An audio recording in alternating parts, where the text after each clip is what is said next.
Okay, so we are recording. Welcome everyone to our apologetics workshop on Saturday.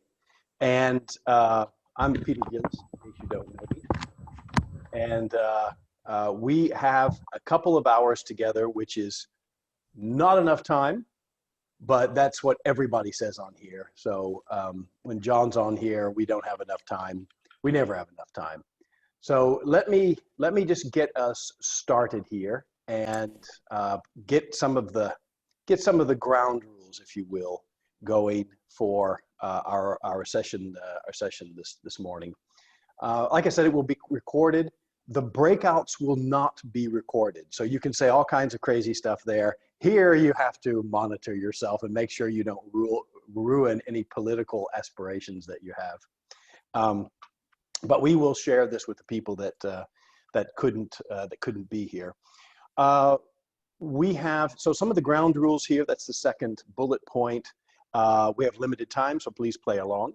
If you're not talking in the big group here, please go on mute so that we don't hear any extraneous noises. And please feel free to ask questions. Of course, in the breakouts, please go off mute and really engage with each other. Starting points.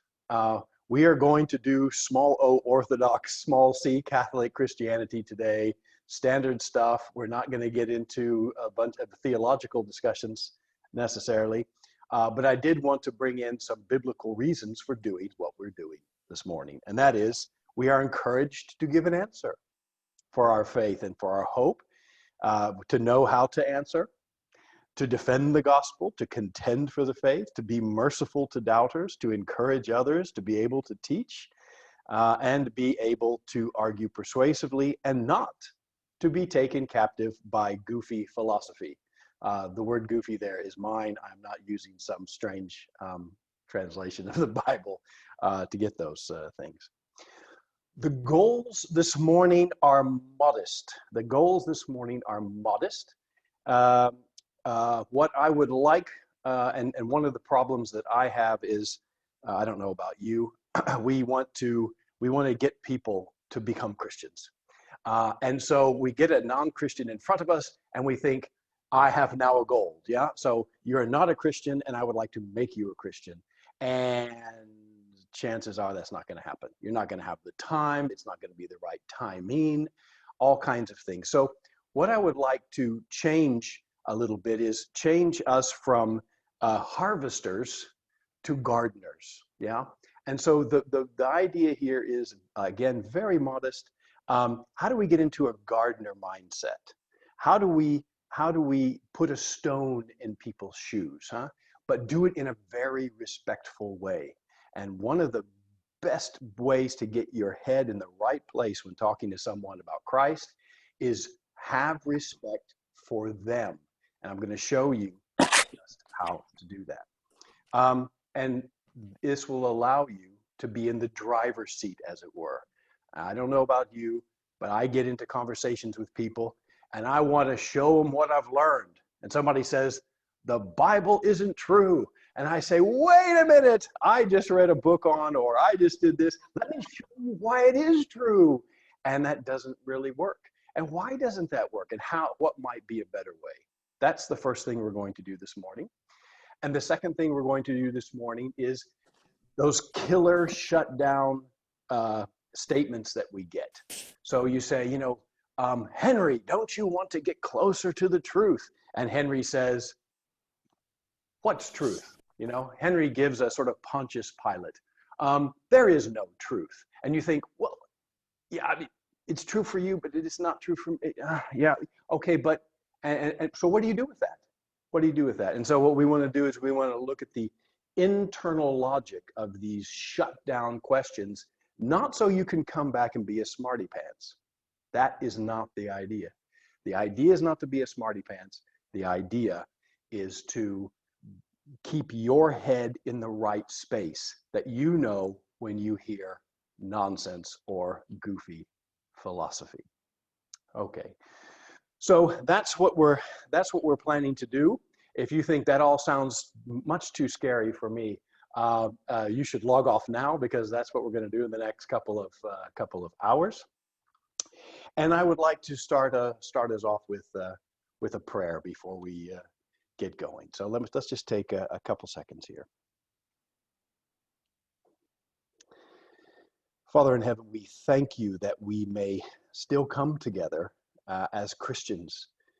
And as we see across the world, we see in China, in India, in Northern Africa, in Finland even, our brothers and sisters being accused of hate speech, Christianity being under pressure in the United States as never before. Thank you so much that we can come together. Thank you so much that we can share knowledge about how we can share the good word. We can share the gospel, and we can do it from a position where we're standing firm and we're sure that we've got a hold of the truth and we're not swayed by the philosophies of this world. Father, let your Holy Spirit be with us and bless all our efforts today. In Christ's name, amen. Okay, so, and I see that Winston Gillies is here. Thank you very much, Winston. Winston is feeling a little bit under the weather, so good on him for jumping in here. Here is what we're going to do. Here's the schedule. So in about 2 minutes, we're going to go over to breakout 1, but we've just done the opening, the ground rules, and the starting points. We're going to go into breakout number 1, which is 4 groups, 4 scenarios. I'm just going to give you a scenario. You say, Peter, you haven't learned us nothing yet. No. I'm just going to give you a scenario. I want to see how you react to a certain situation and how people in your group react. Then we'll come back, we'll listen to your reactions, and then I'll give you something that may be very close to what your reaction is, but it might be very different, and it may be something worthwhile. Then I'll talk about something called the Columbo Technique. And if you've ever watched the detective series Columbo, you're going to get to see a little bit of that again. And then we're going to go to breakout 2. And how should you think about these certain killer shutdown statements? And what we'll do is we'll go through a number of them in the breakouts. We'll come back. We'll talk about how we could see them, what the internal logic is. And then we're going to see if we can prick through the balloons that Buddha, Einstein, and Stephen Hawking have sent up over the years and see, wait a minute, just because super geniuses say things, it doesn't mean they're right. Remember, Wile E. Coyote said he was a super genius. Yeah, so that's a Warner Brothers thing there. So that's what we're going to do. Then we're going to go into some summary, and then we'll have one more case where we sort of bring everything together, and then we'll be toward the end of the program. I will be here as long as you want to be here, but I am shooting for a 12 o'clock end to the program. So nice to see all of you here. If we had a whole day, I would love to go through and say, how are you doing, Anne-Marie? How are you doing, Anouk? Hi, Miriam. Hi, Winston. And but we don't have time. So please introduce yourselves in your groups if you like, and we will just crack on. So breakout 1. Here we go. So we have these breakouts, and we have a number of scenarios here.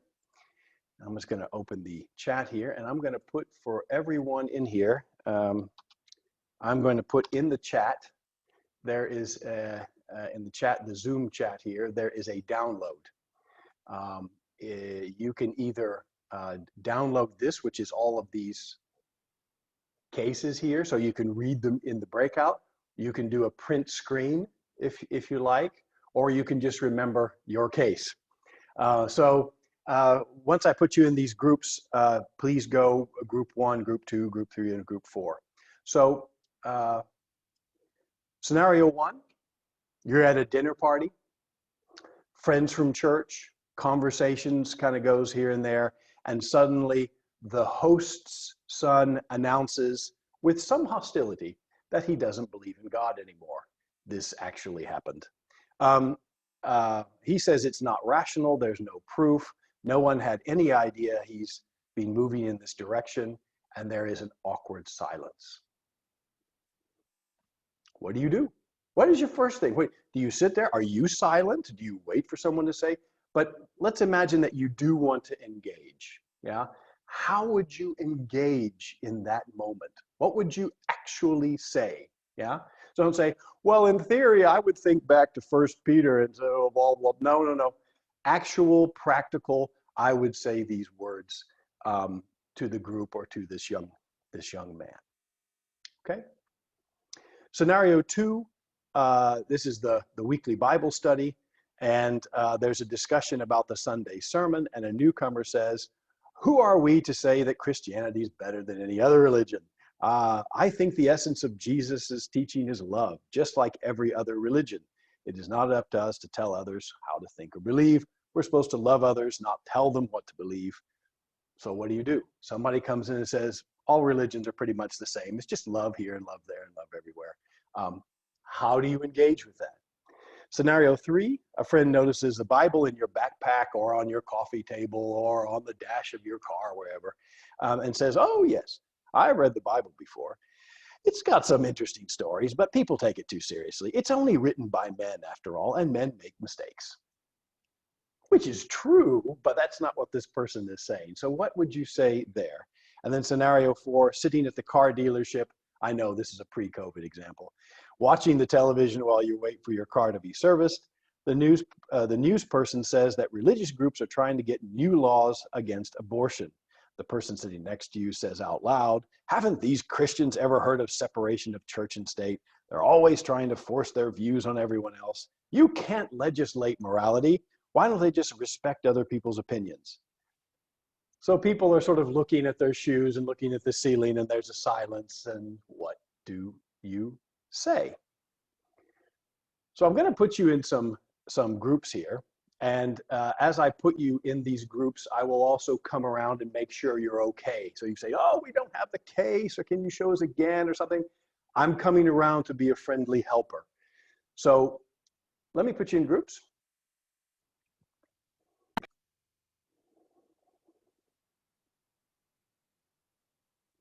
Well, welcome back as people are rolling in here.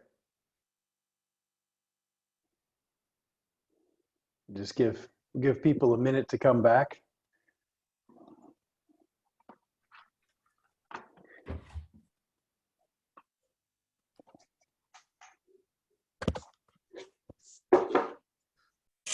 Yeah. Okay, so thank you for all rolling back here into as it were the big group. Just ask you to put yourselves on mute again if you're not talking here. And so how did that go? How did that go? Anybody have a really robust conversation? Were there any disagreements? No disagreements, really? Okay. No disagreements, no. Okay, well, we did have one nice thing. Henry was able to fix Anne's technical problem on her computer, so wonders do not cease, and that's a real blessing. So let me get into what you actually did. So I would like a spokesperson from each group, and we'll start with group 1. And what I will do is I will actually record what you put on here. And use that against you. I mean, and that to reflect on. So what I'd like to do is we'll annotate this.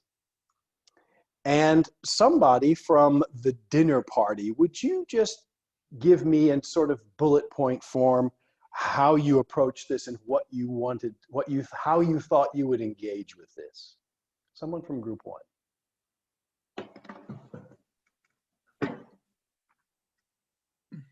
Group 1. Shall I? Yes, that's fine. Anne-Marie.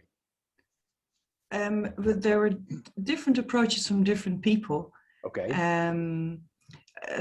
One of the comments that was made was if someone makes this statement at the table, then to first ask what made that person walk away from God, what happened in his or her life that caused him to stray. Okay, so whereby you you may would not. start with a question. Yeah, start with a question. Okay. So that you engage. Okay. But you said there were other approaches. Yeah, another comment that was made was to speak about one's own experiences. So instead of trying to go against what that person has just said, speak from your own experiences in your life through which God's love speaks, and through which you became even more convinced that God is love and that he exists. Yeah. So speaking of your own experiences. Good. Okay. Nice. Another comment, another discussion that took place was, do you remain quiet at this dinner table, or do you, when asked, actually admit that you're a Christian, so to speak? And there was said it's better to be open about this from the start than sort of not being clear about it, because then you can have a discussion about it, but you avoid sort of skirting around the issue. It's a statement. Okay, well, good. Thank you for those, and I think we'll leave it there. And this is, I mean, I think we can all sort of get into this. You know, we can all sort of empathize that this would be a very awkward situation. It's awkward for the host. It's awkward for you. How are we going to do this? And you can kind of feel a little bit wobbly about, you know, what do I do? Do I remain quiet, like said here? How do I engage? And that's what I'm going to get in this next slide. We'll take what you're saying here, because there's a lot of good stuff here, and dump it into this technique so that we do it in a more in a better way. Okay, thank you, team one. Team two, or room two, would someone there please tell me how you decided to deal with this? It's a weekly Bible study. Someone is new there and they say, God is love, all religions are love, it's just all love, and so we should just, you know, accept everybody and every religion. How would you engage there? Well, I'll say it.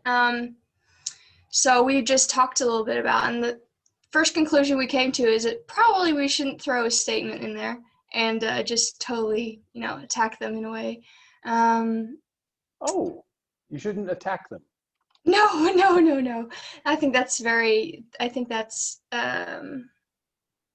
I think you're not trying to attack them. You're trying to like figure out what they mean. So we thought it would be best to, ask a question first, and then based on. Which question would you ask?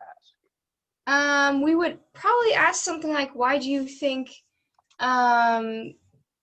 that all religions are the same? Or we could also go into the love part. Why do you think all religions give like the same, why all religions have love, basically, and why they all. So you would ask a question about why do you think that? Yeah. Okay. Anything else you would like to add to that?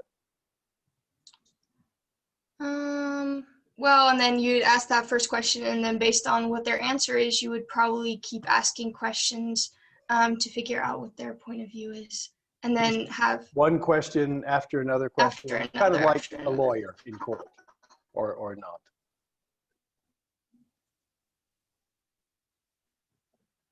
I said kind of like a lawyer in court, or not.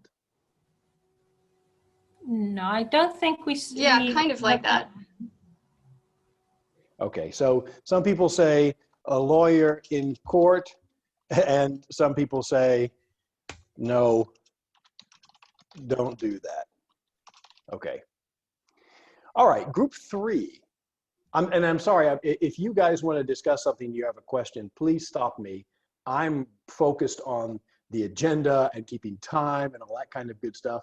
Don't let my focus on the process rob you of any good insights. Yeah, so please stop me if I'm going too fast. But scenario 3 now, group 3. Would somebody there tell us, a friend notices a Bible in your backpack or something, and they say something to you. How would you react to that? What words would you use? Shall I say something? I wrote Sure. a few things down. Okay. Carly and I were more or less on the same page. It's hard to just stop yourself from being defensive. So our first reaction, but would keep it to ourselves, was just citating some parts of the Bible which says other things otherwise. Okay. But So you would say it to yourself. yeah, it's Okay. a feeling. Our first feeling was on the defensive side, but we would keep that to ourselves and try and ask a question, an open question on how did you come about, how did you come to that conclusion.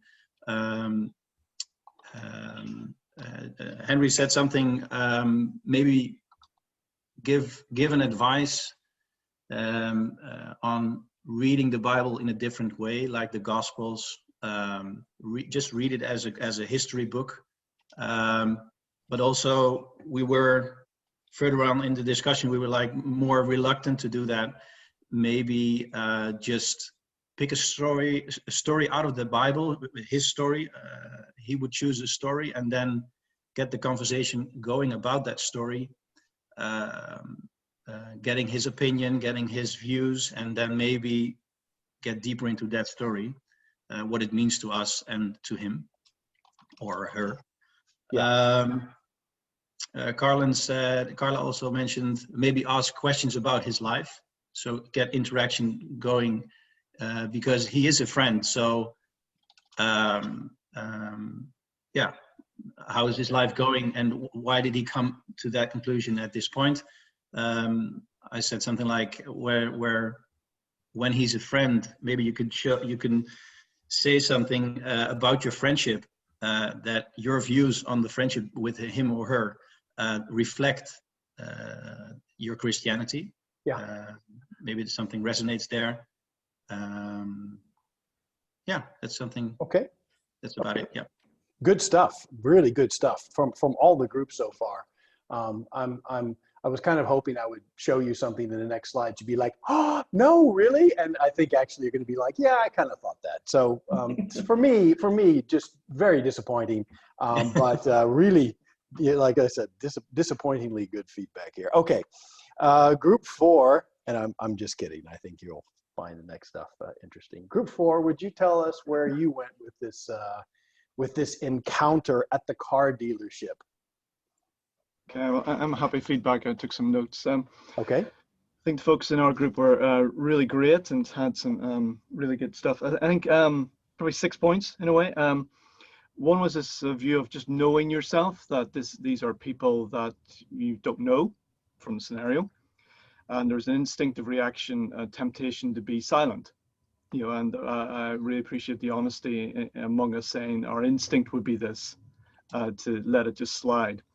But doesn't mean it's good, but just being aware, self-aware of how we're feeling. And Right. but the questions and ideas we came up with were, one would be to ask something along the lines of, sounds like you're angry about this. So the question, let's see how this person responds. There's no indication we know this person. A second type of question could be, well, you know, we do trust the land to make laws, don't we? You know, we trust somebody not to go and stab somebody after a club. So exploring this idea of there is morality imposed from on high by the state. So third suggestion was, if that conversation was continuing, could be along the lines of whether that person themselves would live out as they want to live, or do they follow the laws of the land, or how would they feel about their neighbors ignoring garbage being dumped and driving 200 miles an hour along a 30-kilometer zone and all that stuff. Fourthly, trying to draw out naturally in our listening, it's always about listening with this person, are they anti-morality being imposed, or are they anti-faith? So have they connected?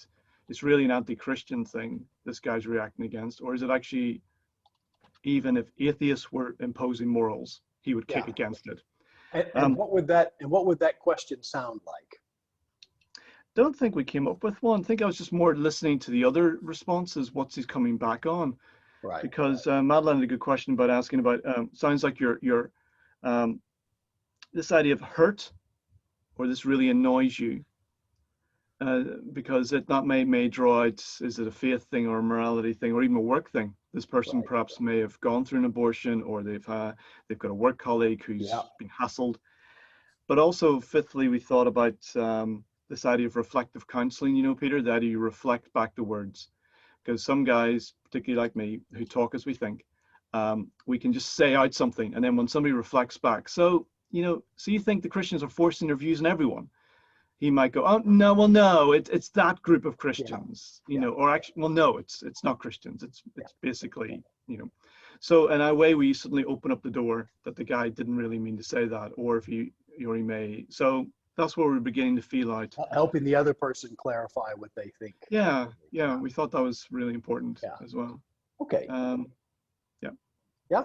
So, okay, well, this sounds like some good stuff. There's lots of questions here, and if you heard me in the beginning, I'm going to go with the Columbo technique. So, you know, there's just going to be. I just got one more question. There's something bugging me here, and so I am going to go toward questions. So, what I've done is I have done a print screen on everything we got here. So I've captured it, and I will make that also available to you for all these things. But for the moment, let's go on to, so I'm going to clear it. That doesn't mean it's all gone. It just means it's someplace else. So what I'd like for you to do is I'd like to share with you a technique for doing this. You've seen how you would do it. Now I'd like to show you a different technique, similar but different to many of what you said, and give some structure to how you would do this. And much of it is, well, putting your agenda on the side. I started off today saying, wow, somebody says the Bible isn't true. And I think, yes, it is. And here I come with, 75 points. Just be quiet. Just sit there and listen. And if you listen really well, you'll understand how you're wrong and the Bible really is true. I don't do that, but I would like to, that my first gut impulse is to, I think somebody said here, is to be defensive and to get out there and defend the faith. Well, I think you should, but you probably should do it with a technique, okay? And this is a technique from a book by Greg Koukl. It's at the bottom of this slide if you want to get it. And a really good book called Tactics, yeah?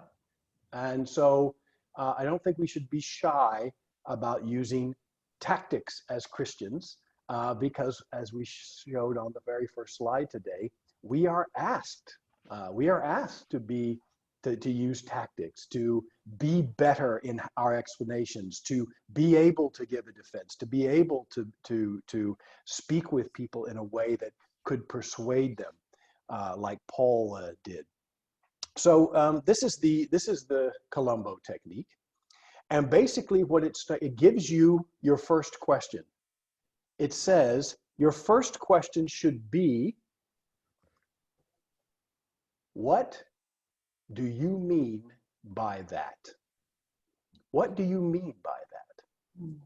Now, one of the things that we know from neuroscience is that if you can cough up an open question, and an open question is a question that doesn't begin with a verb. Yeah? It does not begin with a verb. Would you like to drink, would you like to drink a beer? No. Would you like to drink a wine? No. Would you like water? Would you like milk? Would you like juice? No. What would you like to drink? A Campari, please. We're in Italy after all. Okay. So what it does, what the open question does is it opens the question, the arena, and it also gives you more bandwidth in your head. You don't have to come with the 75 reasons the Bible's true. You don't have to remember all those things in your agenda. Set your agenda on the side for a moment. You'll never forget it. And start with respecting what the other person said. Start with the other person, not with yourself. Start with the other person's position and understanding it. What's what I call understanding the topography. Do you really, in these cases, do you really understand the topography of where they're coming from? Yeah? There's no God, there's no truth. And you think, yes, there is. What is that person saying? You don't really know. Your brain has an idea, and you're probably pretty close, but you don't really know. And like I think in every group, you were saying, ask questions. Well, the number one opening killer question is, what do you mean by that? And it isn't, what do you mean by that? Because I was talking to Anne-Marie the other day, and she said to Henry that this and that and the other thing, and Miriam said something, and Anouk jumped in and said that no, it's ask the question and then be quiet. Yeah?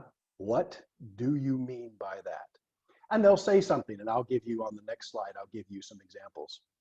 The second question is, how did you come to that conclusion? Show the other person the respect that comes with asking this question. You know, I'm assuming you are not stupid. How did you come to that conclusion? If I think you're stupid, I think, well, they came to that conclusion because they're idiots. No, how did you come to that conclusion? Many times people do not know how they came to that conclusion. They read an article, or their grandmother said something once, or they just had a brainwave, but they don't really know. So you're also helping them clarify. Two more. The third question is, what evidence do you have for that?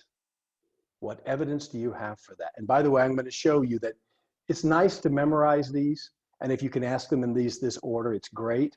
But you're going to have to, there are going to be variations on this. Not every conversation is going to go as neatly as this, but I will show you some variation on this. And the last one, so what do you mean? How did you come to that conclusion? What evidence do you have for that? And the last one is, have you ever considered? Have you ever considered? And by the way, if you're writing these things down, I see David Westerbeek. Welcome, David. If you're writing these things down, I will have, you can have all of my slides, all of this stuff will be provided. Have you ever considered? So you can imagine good old Columbo saying, what do you mean by that? Well, I didn't kill her because, you know, I wasn't even here, and I couldn't have strangled her anyway. How did you come to that conclusion that she was strangled? Well, I heard or something that I just know. Well, what was your evidence for that she was strangled? Oh, I think maybe I heard it on the news. You couldn't have, because the news came out at 5 o'clock and it was at 4 o'clock, and so you're the killer. Okay. And so what I want to do is I want to go through, so you people who had these cases, I want you to pay attention to what I'm doing here. I've made up some scenarios just to give you an example of these things. So here's the Columbo technique for scenario 1, for you people in room 1. What do you mean by that? You could say, what do you mean by proof? As I think somebody said something like that, you know, what do you mean by proof? What do you mean by God? What do you mean by faith? What do you mean by proof? The second question, after this person starts to answer, maybe they answer in this way. There just isn't any proof. How did you come to that conclusion? Could be.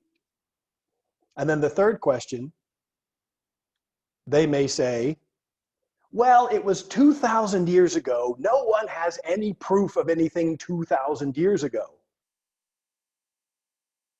What evidence do you have for that? You could also ask, how did you come to that conclusion?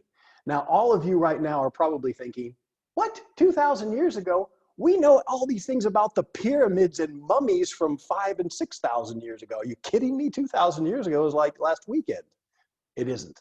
But we do know a lot. And of course, this person has got a different agenda. So using a rational, logical argument at this point is not necessarily going to be helpful.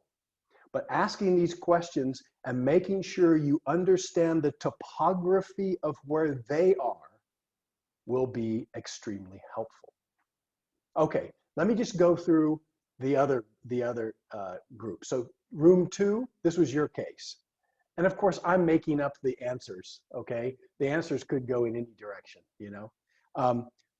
So scenario 2, the Bible study, you could say, what do you mean by love each other?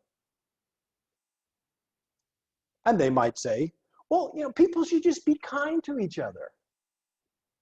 What makes you think that? Now, this is a variation on how did you come to that conclusion, yeah? But it's the same idea. What makes you think that? And you ask it as if they are an intelligent person whose opinion you would really like to hear. I've just read that all religions teach kindness to mankind. What kind of things have you read? So you notice everything here except the last question, have you considered? It is an open question starting with what or how or who or which. We'll just go through scenarios 3 and 4 here. Bible backpack. You might say, what do you mean by too seriously? That people take these things too seriously. And the person might say, well, people let the Bible tell them what to do. Where have you seen that to be the case? Again, this is a variation. Yeah. And the last one, when you say, where have you seen this to be the case? Well, people protest abortion with crosses on their signs. And now we're getting back to Grant's idea of, you know, is this anti-faith? Is it anti-Christian? You know, and you say, and that shows that they are Bible followers. Again, I'm doing variations here to show you that this is a nice menu of these 3 questions together, but you don't have to stick to it like a religion. You don't have to do that. And scenario 4, so those of you who are in room 4, watching TV, you can say, what do you mean by you can't legislate morality? And they might say, you can't make laws to tell people what to do. How did you come to that conclusion? And they may say, people break the law all the time. What % of people are regular lawbreakers, for example? So obviously, actually, morality is the only thing that you can legislate for. I think that was also in one of the groups. That's what laws are. It's the morality or the ethics of the land. You should do this and you should not do another thing. So this person isn't really being rational, but there's something in them. There's a push within them that they're like, oh, and you need to find out what that is. That's the topography. What they're actually saying right now doesn't make a lot of sense, but you need to get in there and understand so that they can hear what you want to say. And then at the end, you can say, have you ever considered? One more, 2 more slides, and then we're going to go into the last part. We're going to go into the last set of breakouts. So in the Columbo technique, ask your questions as if you value the intellect of the other person and are interested in their perspective. And you think, I'm not really. I just want to show them how much I know about the Bible. Resist that. Yeah, see them as a valuable person. They are, you know, made in the image of God. They are worth you putting your personal agenda on the side and really engaging with them so that Christ and the Holy Spirit can do their work through you. Yeah. So I gave you some examples here. Please don't say, really? Whatever do you mean by that? Yeah. Don't come across as, you know, bless your cotton socks, you're so dumb. Oh, what do you mean by that? Or, huh? What do you mean by that? No, relaxed. I value your intellect. So let's have a cup of coffee. What do you mean by that? Yeah. Relaxed. I'm really interested in why you say that. I know many times they don't know why they say that, and that can lead to a very interesting conversation. Or they can shut it down because they don't want to look dumb. The one addition that I will make here to Greg Koukl's technique is called "That's Right." After the first 3 questions, before you ask, "Have you considered?" you should summarize what they've said. I teach many courses on negotiation. And the number one thing you need to hear in a negotiation from the other side is, "That's right." In other words, I have given back, I have summarized your position so well, I understand you so well that you say, "That's right." And that's what you want to get here as well. It's at the moment the other person says, "That's right," that they're open to hear you. Before that, they're not really as open to hear you. They may be because they like you and they love you and they think you're smart and they do want to know. But if we go with the percentages, it's only when someone says, "That's right, you understand where I'm coming from," that they can then hear you. So I give you 4 examples for "that's right." So you've asked the 3 questions. What do you mean by that? How did you come to that conclusion? What is your evidence? They've given the answers. And then you say, group 1, room 1. So what you're saying is you don't think there is proof because the text is so old and you feel something that old just can't be reliable. Did I understand you correctly? And they say, "That's right." And then you say, "Have you ever considered?" And now that 75 things you know about how great the Bible is, now they are a little bit open to hearing that. Room 2. So you think that people in general should be kind to one another, and you have read things that say all religions teach this. That's right. Okay. Have you ever considered? So room 3.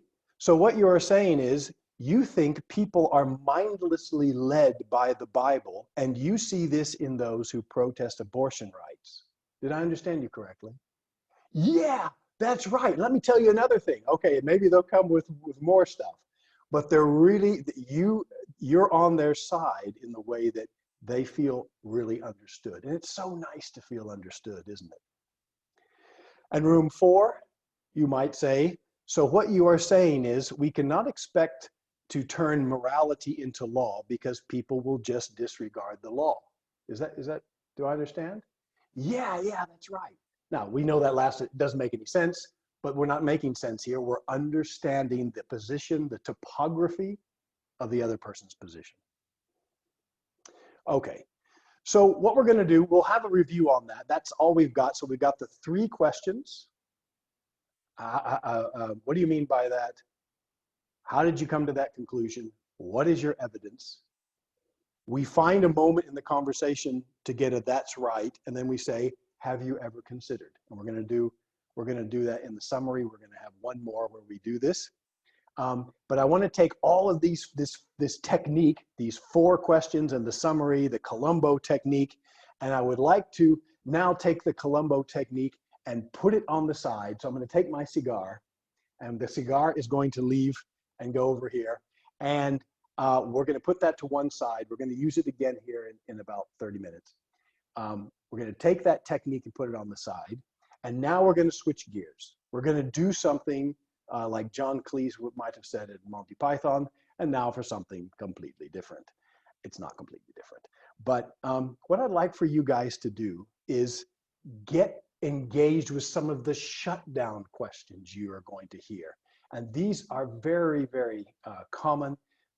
If you listen to apologetics on YouTube this is very, very common. So I want to give each of the groups again, I want to give you these shutdown questions. Now, if you're able to have gotten the download out of the chat, you have this.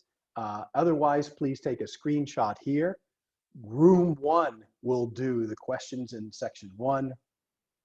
Room 2, set 2. Room 3, set 3, and so on.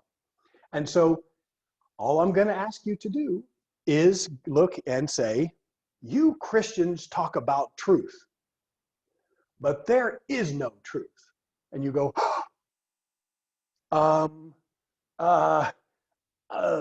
okay, I'm not looking for a snappy comeback here. That's not what we're looking for.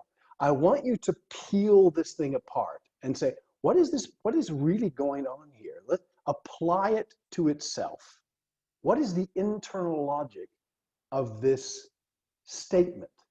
And you might notice that every group has the most difficult statement as statement 4, and that is, hey, maybe that's true for you, but it's not true for me. Have you ever heard this before? Well, I have. And it's true for you, but it's not for me. It's true for them, but not for us. Okay, what's the internal logic there? Why does that feel like bang, gotcha? But is it really a bang, gotcha? And can we understand these in a way that we think, okay, I don't have a quick comeback, but I know where that's coming from, and I don't need to be afraid of it. That's really where we want to end up with these. So I'm going to set you guys again in 4 groups. Pay attention to which group you're in, because I'll tell you. I'll just tell you. So if you haven't made a print screen, please do so now, or if you can't get the document. And here we go into the group. Something's going wrong with breaking up, I think. Welcome back. No, I just put everybody automatically back within 1 minute of the end of the break. So welcome back. I think for me, this is the toughest part. If you give me a list of questions to memorize, I could probably do that if it's not too many questions. But this part here is really difficult to really think about. What are these statements saying? Why do they knock me off balance? And why should they not knock me off balance? Could I just have some from each group? Just give me your ideas about what was going on here. Let me share my screen. So for group 1, could you just tell us how you approached these and what you were thinking?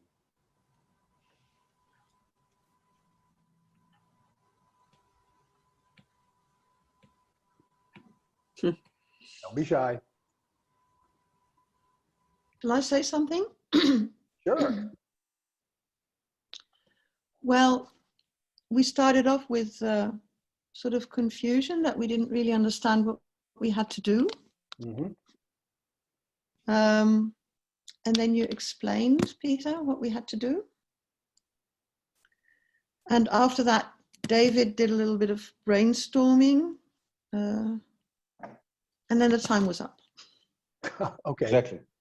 So what did you come out with? Could you just do one of the questions for us? For example, you Christians talk about truth, but there is no truth. How should we, if we hear that, what should we do with that? Should we say, well, okay, maybe so, but would you please listen to my truth? Or how should we think about it?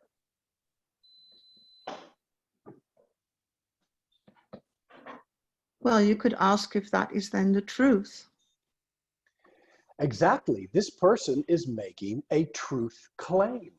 Yeah. So if someone says there is no truth, they are telling you that the truth is that there's no truth. Yeah. And so it's a truth claim in and of itself. And of course, that logic, it's like matter and antimatter. It just blows the whole thing up. Yeah. So they're telling you there's no truth while telling you what truth is, which there is no truth. And so their truth works, but your truth doesn't. Yeah. And this is just nonsense. Yeah, this is nonsense, but it's nonsense that knocks us off balance. And that's what I wish for you, that when you see these in the future, like, whoa, wait a minute, just a second. And we're going to see how some very smart people have said similar things. But once you take this approach to looking at what people say, you can figure out the internal logic and say, wait a minute, wait just a second. And that can make you stronger in how you share your faith. For group 2, would you share the answer to your first one? Love, kindness. You do know that all generalizations are false. Group 2, what did you come up with that? How should you look at that? How should you think about that?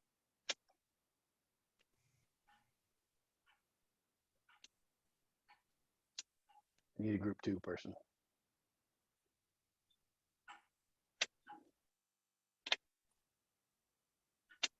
Who was doing that? Who was in group 2? Nobody. The set. Who did the question set for number 2? Those questions.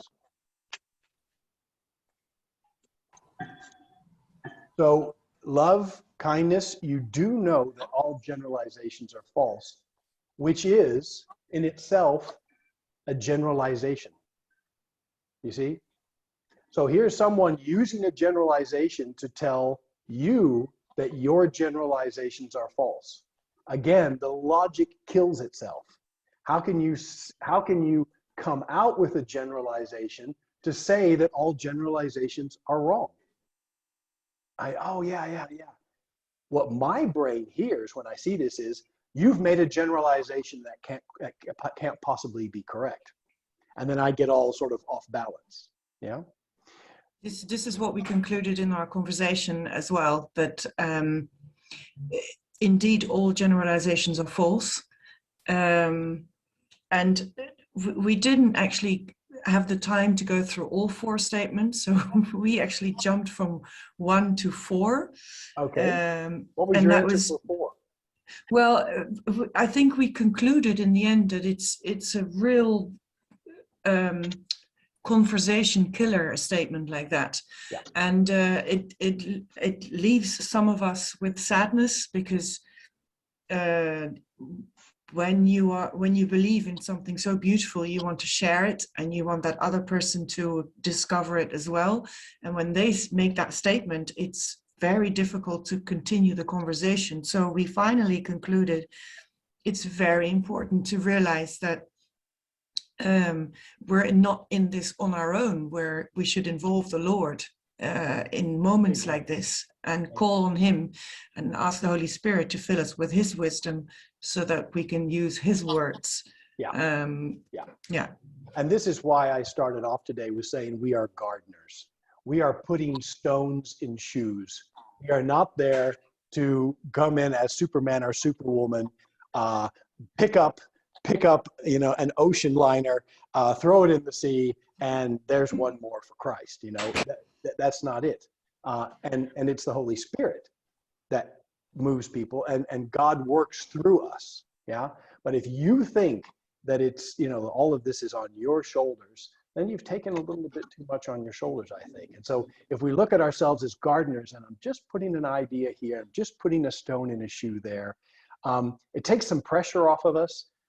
And makes us a bit more humble, knowing that actually God's in charge. Anne-Marie, since you brought it up, could we do it? Could we do this right now? I want you to say to me, it's true for you, but it's not for me. Yeah, it may be true for you, but it's not for me. Killer question. I fall over dead. Okay, no. I probably need to think about this a little bit more. So I have some questions. And the answer that Frank Turek gives, and by the way, you can Turek, Frank Turek, he's a great, he's got all kinds of things. He wrote the book. I don't have enough faith to be an atheist. Great book, please read it. He says the answer to this is that true for everybody? I would have never come up with it. But is that true for everybody? So is it true for everybody that it's true for them, but not true for other people? In other words, truth is totally individual, granular and individual. And just a little, can we have here just on this thing, can we have a little smarty pants moment? A little smarty pants moment might be, do people who don't believe in gravity float away? It's like, come back. No, come back. Believe in gravity and you'll come. No, don't believe now. You're too, oh, boom. Oh no. Yeah. He believed at the wrong moment. Yeah. Of course there are absolute truths. Try to jump off the earth. You can't do it. Yeah. And so that's a smarty pants thing. And that may be something you could use with somebody who's a friend of yours and appreciates that humor. But it's true for you and it's not for me. Is that true for everyone? And if asking the person that, then they're invited to think through the logic that they just tried to hit you with. But it's very hard. This is a really, really difficult section. But Peter, what does that provoke? Because in actual fact, you're confirming what that person just said. That person says it's true for you, but not for me. Again, and then we're not here to come up with smarty pants answers. If someone says to you, it's true for you, but not for me, then you can go back to the Columbo technique. All of the stuff I've said until now is for your head. Don't get knocked off your game because someone says this to you and you start thinking, it's true for him, but not for me. And it's true for her, but not for them. And oh, dearie me. No, don't get knocked off your game. You do have hold of the truth. Believe that. Okay, so I really know I'm on the truth. It's true for you, but not for me. Is that true for everyone? And then you know, wait a minute.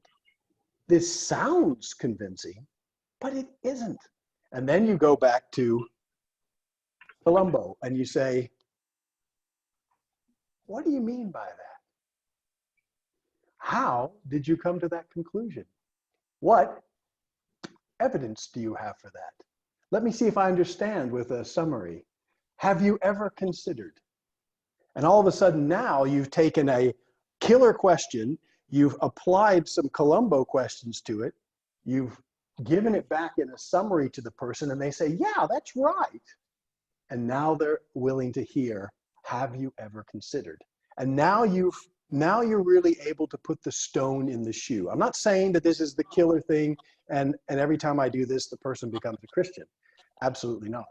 But you can put a stone in the shoe. Yeah. Let's just do group 3 and 4, and then we'll set this. Then we'll do a last one, and then we'll be done. Can I just ask you to go on mute if you're not on mute right now? There's a lot of feedback on the line.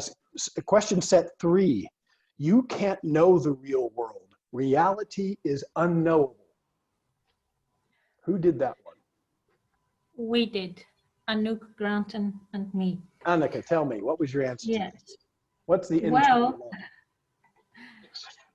first we came to the conclusion that this is a question that you can say very much about. And then Grant said that it boils down to 2 questions in culture really that are played out in 2 films, Inception and The Matrix. Like you live in a dream state. Of course. And we're living inside a fake world. Reality has to be discovered. But that is when you really go into that conversation. But if you look at the statement itself, the question itself is a reality statement. You Absolutely. can't know the real world. Yeah. Reality is unknowable, is a reality statement. Yeah. And there was a lot more to be said. What you said about the Matrix and that kind of thing, I mean, these are kind of fun little metaphors to have in your head so that you can talk to someone and within the same metaphor. But indeed, someone who says reality is unknowable is making a knowable statement about reality. And it shouldn't knock you off your game. Yeah, that's really what we're doing. Anything else to say about that? I had the feeling you wanted to say something. Well, lots more really, but I'm just That's looking too at the tough. time, Annika. Yeah. Let's do just do the last one here. Question set number 4. No one has the truth. Yeah, what you will And let have me just already go to given group us. 4. I just want to go to group 4. Oh, sorry. See what their answer to that was. Sorry. Group 4? Yeah. Hi, Peter. Patrick, no one has the truth. Yeah, well, that's true. Maybe. What we we didn't really get. You really helped us by saying, if no one has the truth, then you don't either. So we've found it hard to turn the question around, but you helped us. So I think it's a good idea to practice these things also. But if this statement is said, then the person who says it also says of himself that he doesn't have the truth. So it's a truth statement, and therefore it's nonsense. But yeah, that's something that you explained to us. So that's not something that we came up with. Yeah, I think that's the conclusion with our talk. It's really hard to make that switch. Right. So easier to start asking questions or say a silent prayer inside and pray to God, help me, give me the words. Yeah. So that's it. Yeah. Yeah. Even Samson didn't have the strength to push the pillars out. Yeah. And here, if we apply the statement to itself, no one has the truth. And if you apply that back to me, no one has the truth, then you see, well, the person saying it doesn't either, but they're claiming to. It's a claim to truth, but it isn't. And so what I'm trying to get here is you guys should not be knocked off base by these statements. So I'm going to give you just, this is also in the slide pack. You can have all of this. And these are just some possible answers. So you Christians talk about truth, but there is no truth. Is that statement true? There's no truth in anything but science. Is that a scientific claim? You can't know the truth, but you can. Love, kindness, all generalizations are false. Even that generalization? There's only one God. Come on. There are no absolutes. But that's a statement that it's absolute. You can't know everything, but you do. You can't know the real world. Reality is unknowable. How then do you know that? What do you mean by that? How did you come to that conclusion? What evidence do you have? Summarize. Just believe the Bible? No, you should doubt everything. Even what you're saying? Should I doubt that too? There's no such thing as absolute truth, including that statement, because it's a statement of absolute truth. No one has the truth, including you. There are no objective truths. Is that an objective or a subjective truth? All truth depends on your perspective. Does that truth depend on my perspective? See, turning these things around every time you think, wait a minute, they're making a claim and then saying that kind of claim isn't okay. And the last one here is true for you, but not for me. Is that true for everybody? And if it was true for everybody, we couldn't function. Yeah, some people would be subject to gravity, and other people would not be subject to gravity. So now we're going to do a group test. We're going to answer Buddha, we're going to answer Einstein, and we're going to answer Stephen Hawking. So I picked some really tough ones here, folks, and you're going to feel it immediately. Maybe you can't articulate it, but you're going to feel it immediately. Okay, here we go. Buddha says, believe nothing, no matter where you read it or who said it, no matter if I have said it, unless it agrees with your own reason and your own common sense. Who would like to pull that one apart?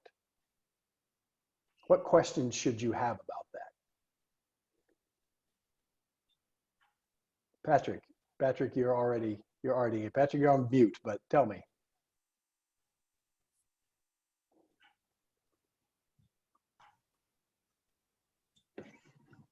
I'm trying to. I'm just reading. I'm reading. I'm sorry.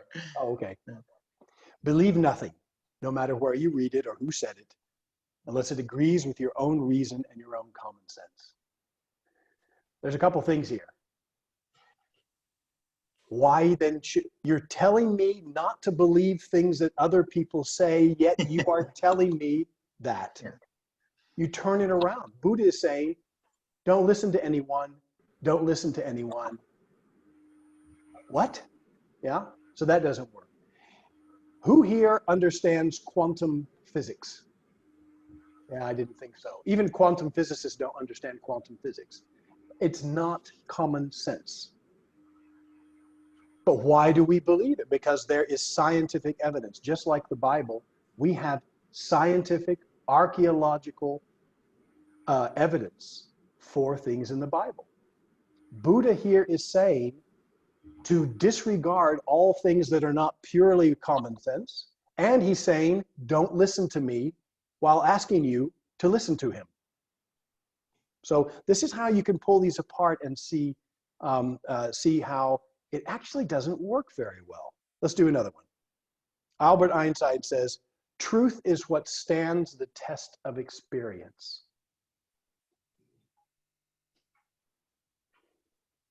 Anouk, give it a try. I can abuse you. I have to be nice to the other people on this call, but Well, truth is what stands the test of experience.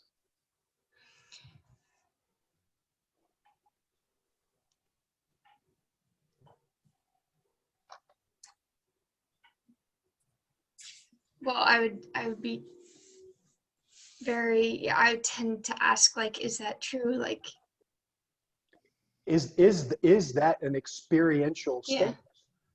Because Einstein was dealing with special relativity, general relativity, quantum mechanics, black holes, the speed of light.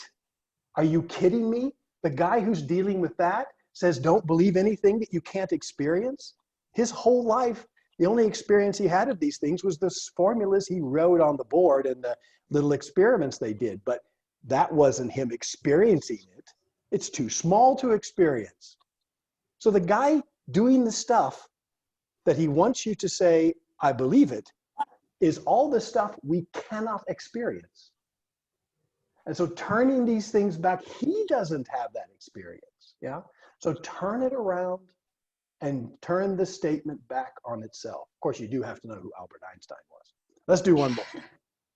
Stephen Hawking. He says, I regard the brain as a computer which will stop working when its components fail. There is no heaven or afterlife for broken down computers. That is a fairy story for people who are afraid of the dark. And I won't torture anyone here. I will give you what the mathematician John Lennox said about this, which is a smarty pants answer. Okay, it's a smarty pants answer. I'm not saying you should do it.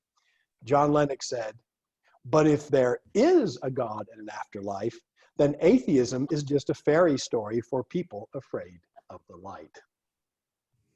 Yeah. So this is that beautiful way. And if you've ever read G.K. Chesterton, he does this too. He takes statements and he turns them around every time. So he'll take a statement from someone and turn it around. He'll take a concept and he'll put things in a different order. And real wisdom can come falling out of that. So the whole idea for this section is not for you to walk away and think, I can parry with my sword everything that comes at me. But it is that these statements that seem to be killer statements should not knock you off your game. Don't let them do that. Okay, so we bring back Columbo, and we bring in the killer statements for a final review here. So this is the book where I got a lot of my stuff. In case you want to buy it, it's not too expensive. It's easy to read, and it goes a little bit deeper than what I've done here, but this is basically it. The questions are, what do you mean by that? How did you come to that conclusion? What evidence do you have for that? And then summarize. Instead of doing what Peter Gillies wants to do, Peter Gillies wants to say, no, you're wrong. Listen to me. I have all the information. Don't do what Peter Gillies wants to do. Start with understanding the topography of the other person.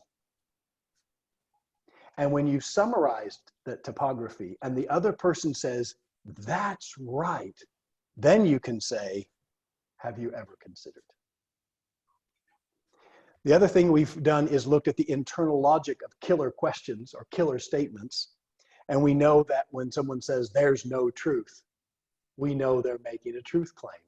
When you says you can't know the truth, we know that they are saying that they do.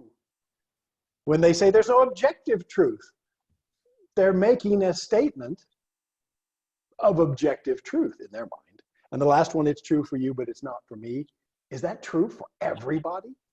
And it's just by asking these little questions and turning it around that you can see these are not robust statements.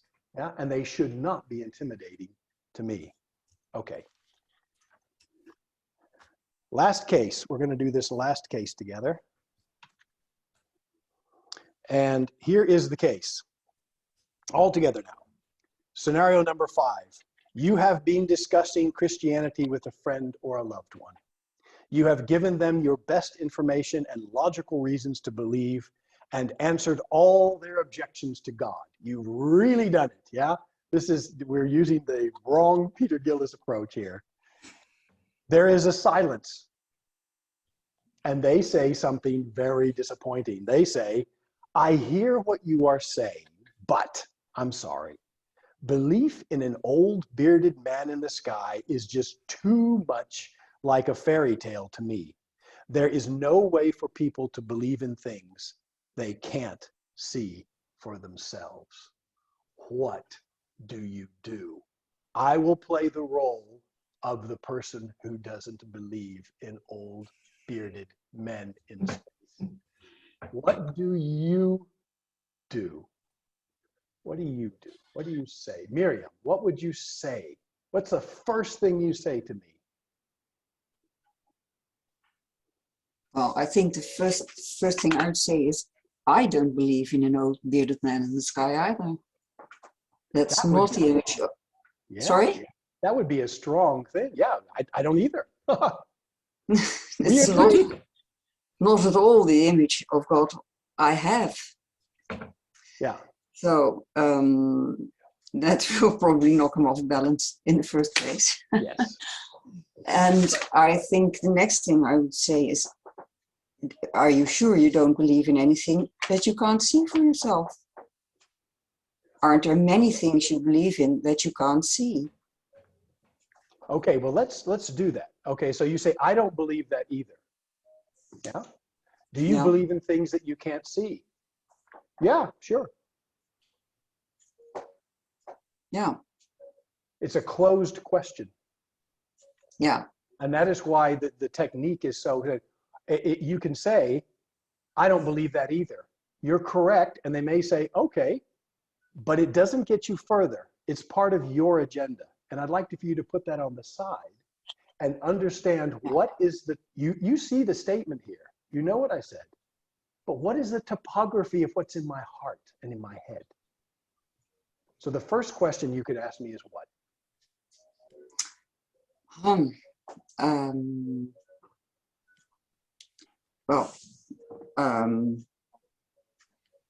What do you mean by that? What do you mean by that? Yeah. The first gardening question, Miriam, is what do you mean by that? It is so hard. It is so hard. I teach this in executive leadership. I teach it in negotiation.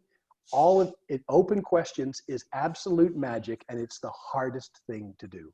It is the very hardest thing. And I have people standing there and I say, ask me an open question. And they go, it's a what or a how or a which or it's so hard to do in the moment. Yeah. So if you already have these questions sort of parat in your mind, that can really help you out. Yeah, but I was understanding that this is sort of after you have had this conversation, and then there is a silence, and they say, "I hear what you're saying, but you may need to start over." Yeah. Because if I say to you, I don't believe in an old bearded man in the sky, after you've given me all your great wisdom, I haven't heard you. I haven't really listened. Yeah. And so this may be, oh gosh, I went in too deep. I went in too hard. I was trying to prove stuff, and I didn't understand the topography of what they really wanted, the topography of what was on their heart. What do I mean by that? I mean that, I think it's sexist for there to be an old man in the sky. Why is it an old man? I don't believe that God, is male and female. So the second question can be,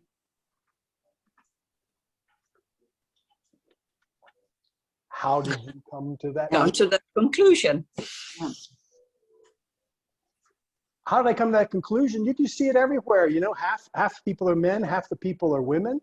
I can't believe God would choose one of those above another. That would be so sexist, like Jesus. I read a book and they said I saw a guy on YouTube said Jesus was sexist and he was also racist. And the lady who he called a dog, she said, yeah, but the puppies get to eat the crumbs. And then she spoke truth to power. And Jesus changed his mind about the Gentiles. That's what happened there. And you're like, what is your evidence for that? And then after this person puts it together, you can make a summary. So what you're saying is, because there is a split male-female, and that God wants to engage with both male and female, that God probably doesn't have the properties of an old man.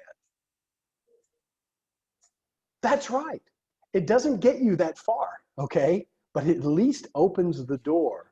It allows you to garden and put a pebble in the shoe, put a stone in the shoe. Jesus was also referred to as a stone, although a bigger stone, a Petra stone, not a Petros. We're putting little Petros stones. We're putting little Apostle Peter stones into people's shoes. And then you can say, have you ever considered that? Yeah. And then you can come up with using your knowledge of the Bible, because at that moment, this person is more ready to hear what you would say than they would be otherwise. Okay, so we also have the killer, maybe they could come up with a killer statement, and we know what to do with that as well. And we may have to go through, Miriam, what do you mean by that? How'd you come to that conclusion? What is your evidence? We may have to go through a couple of iterations of that before we can actually get them to a point where they want to hear us. My very last slide today, and it looks like we're going to end on time and maybe have time for some other questions, is when do I stop? I've been praying for somebody for 25 years. Every day, I don't see a change. I've been praying for my mother. I've been praying for my father, my son, my daughter, my spouse, my uncle, my best friend. Me and my best friend were just like this, and he's an atheist, and I wish more for him. I wish he would find the happiness I have in Christ. When do you stop? Is there a way to know when you stop? Does anyone here have any wisdom on this? When do you stop? When is it just like, look, I might continue to pray for them, but I can't invest anymore in this person? When do you stop?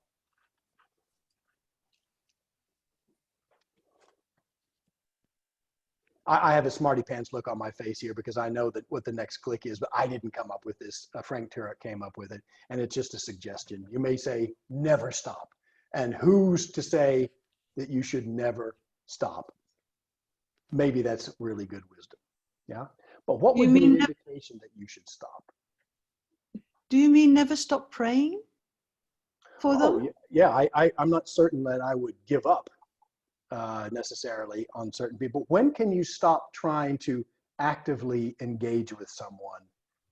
What would be a sign that this isn't going to work? Yeah, you can better talk to somebody else. And actively engage, you mean convince them or put a stone in their shoe? Yes. That's exactly what I mean. So Madeline, you're my friend and we're good friends and we have tea now and again. And when you're on vacation, I babysit your dog.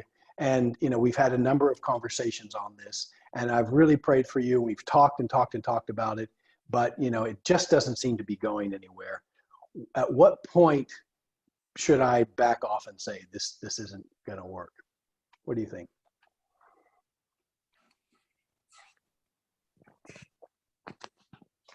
I think never, but that's just taking back the thing that Grant said in his sermon last Sunday about you can never know what happens along the way. You know, he was visiting this shop and another guy heard, he didn't know he was there. That's a good sign of, you know, the Holy Spirit takes his time maybe. And what you may not know is that you've put a number of little stones in that person's shoe and they've been walking uncomfortably on these. They don't show it to you, but they've been walking uncomfortably. And then they meet David Westerbeek and he says something and all of a sudden, all those stones, they add up and wow. But one thing that, and I've tried this on a couple of people, and this is what the Christian apologist Frank Turek says. He says, if you ask someone, if somehow you were to learn that the Bible was true, somehow you found out the Bible is actually truth, would you believe it? Yes, of course. No, that's what you say. That's what you say. I've had discussions with people who are atheists who say, no, I take a little bit of Hinduism, I take a little bit of Buddhism, you know, Jesus seemed to be a nice guy, and I just do these and I kind of put it together. And I said, if you knew that the Bible is true, would you believe it? And he said, well, you know, I said, look, it's a trick question. It's a trick question. The trick is that how could you possibly know something was true and then reject it? So it's a trick question. I'm going to ask you again. If you learned somehow that the Bible was absolutely true, would you believe it? And I've had 3 people say, no, I wouldn't believe it. I wouldn't believe it. That, says Frank Turek, is a signal that it's not about truth. It's about maybe sin in their life that they don't want to leave behind. The philosopher and author Huxley said, you know, I don't want there to be a God because if there were, there would be sin and I would have to stop my lifestyle that I have now of sort of sex, drugs, and rock and roll. This was before rock and roll, but that's basically what he's getting into. He says, I don't want there to be a God because I don't want to change me. I'm happy in my sin and I wouldn't want to give it up. Yeah. So there are people out there, Madeline, who what you said is illogical. If I know this is the truth, well, I should believe it. I mean, this is easy. But when you're engaging with an atheist who is not going to believe no matter what, that's a question you can ask to say, wait, am I wasting my time here? You know, keep them in your prayers. Maybe you've put some little pebbles in their shoes that are going to bear fruit later. I don't know how stones bear fruit, but anyway, that it's going to bear fruit later. But as far as you pushing this any further, they're giving you a pretty clear signal that's not gonna. So the answer is to do it once, you know, put the pebbles in their shoes, and then leave it. And maybe say, if you ever have questions about it, you're always welcome. For example. And then, but then always sort of after that, keep your mind open if you see another opportunity might come. Sure. I'm not saying you should stop your engagement, but I've had people I've talked with for 20 years. And we keep having these discussions and they keep going and they're saying, you know, Gillies, you know, a friend of mine said, you know, he says, Peter, you're highly educated. You're just doing this Christianity stuff for your kids, right? This was actually after I'd talked to him about Christ, 3, 4, 5 times, And so I asked him this question, and he was like, yeah, nah. So that was my cue. I hope I've put some pebbles in his shoes, but I'm the gardener. I'm not the harvester, apparently. Yeah. Peter, so can I just add to that? It was just following on what you're saying. Yeah, this idea that if we followed the process that that you've shared, in some ways we probably have had a very good, potentially very good conversation with the person. And so in a strange way, I guess, in terms of human dynamics, I was thinking, they know if they raise a similar statement with us in the future, and because we engaged rather than was silent, then they probably are in a way opening this door to another conversation with us about that statement. So in a way, in an indirect way, either they've forgotten all that, or else they're almost inviting the conversation again. Rather than like, if we've never said anything, they say they can say anything, but then they say, oh yeah, and there's no truth. Then we have this amazing conversation for 10 minutes. And they go, okay. And then 2 weeks later, they throw another comment at us. Yeah. They already know we're going to probably engage. So in a way, it can be, I suppose, a sign of they are reaching out to us in a way. I love an evangelist in the UK talked about evangelism sharing sometimes like, it's like being on the street and somebody takes a step towards you, and it shows they're interested. And then if you take a step away, they have to step forward to you again to as showing their interest. And I guess in a way, if we've had a good conversation, then if they raise the issue again, that's almost a bit of a door saying, okay, let's talk more about this. So that could be a sign of, okay, let's go for it again, because they know what's coming. In a nice way, and they want to explore, and they know you're going to be serious and you're going to respect them. So I wonder then, Peter, thinking about the logic of your great teaching this morning, if we've shown gentleness and respect, that may actually in a way create some more openness later, because they know we will take them seriously, and they can raise these questions with us rather than all the things you've said don't do. Well, and the person who you say, if somehow you were to learn the Bible is true, would you believe it? And they say, nah. But you've talked to them about Christ before. You might, and so you say, well, this isn't going to work. It may be when their mother passes away, or their brother passes away, or they have troubles, marital troubles or something. You may be exactly the person that they come back to. Yeah. So let's not give up on anybody. But one question that is very often asked is, when am I wasting my time? I don't think you're ever wasting your time putting a stone in someone's shoe, but we all know those people who we've really tried with, and we've had a number of conversations, and we just don't seem to get there. And this is one question that you could ask to give you an idea, to help guide you into what you do next. It's not a killer question. It's not the whole thing, but I have asked it to some people who I've tried with over the years, and to my surprise, they basically said no. Even if I knew it was true, I just wouldn't. No, don't need that. And I was flabbergasted. I couldn't believe it. But that apparently that's where they were. And so I keep praying for them, but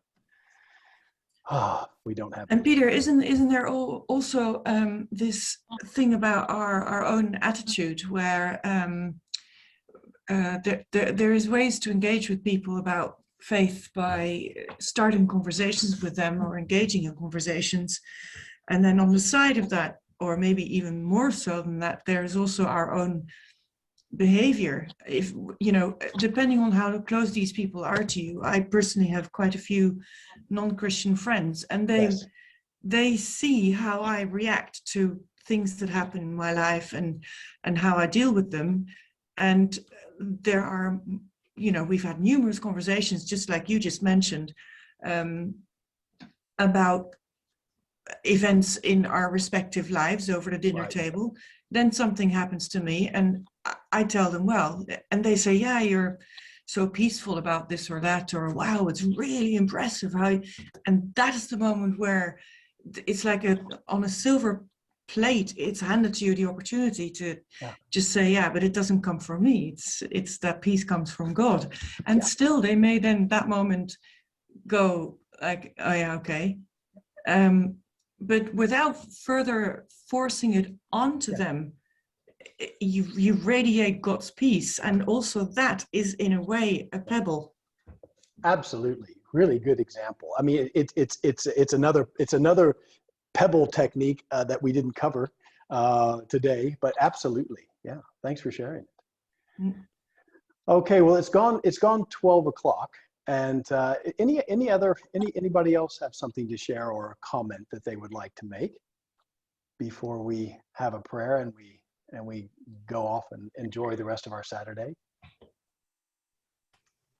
Thank you, Peter, for your presentation. I think it helps me a lot with my colleagues. I have a lot of young colleagues between 20, 30 years old, and they are not struggling, but they repeatedly asking questions about the big life, about how do we live, philosophical questions. And this really helps open up in a good way a discussion and asking questions. So thank you very much. Yeah, great, thank you. And one of the biggest things that we'll get, and I got, yes, Grant, I'll do that. One of the things that we see very often is people do not care, or they don't want to say they care. So I've had conversations about morality, for example, and intelligent people who actually teach ethics will say, I don't care. I have my morality. I don't care where it comes from. And then, that does shut down the conversation. I just don't care. If maybe there's a God, I don't care. My life is fine. Please don't talk to me about this. Don't bother me. And those are the things, where people are indifferent to the word. Those are the ones that to me really hurt. You think, I don't even have a chance to put in a pebble sometimes, that hurts. This is the first of a series of 3. The next one I propose to do on the Saturday, and that would be on the 12th of June. The 12th of June, and it would be a setup like this, and it would be the apologetics of biblical credibility. So somebody says, the Bible isn't true. The Bible's full of stories and stupid stuff like Jonah and the whale, fish, and all this kind of thing.